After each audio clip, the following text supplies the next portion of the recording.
Bizda hozir normal kuchlanish ko'rsatyapti 214 volt. Yuqori bitta bosamiz. Yuqori kuchlanishdan himoya 265 voltda turibdi ekan.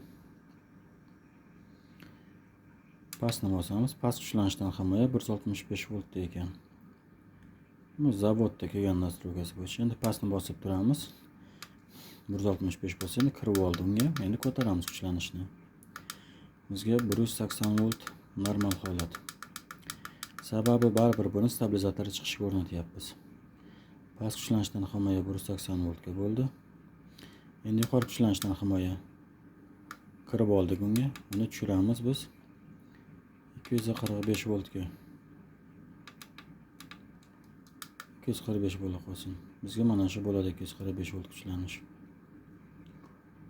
Endi ko'ramiz. Past kuchlanish 180 voltga himoya. Yuqori kuchlanish 245 voltga himoya bo'ldi.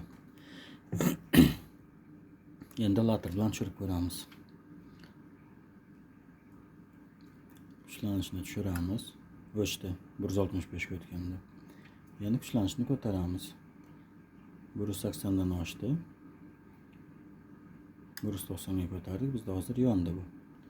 Endi kuchlanishni ko'taramiz yuqoriga. 245 dan oshgan edi, o'chdi.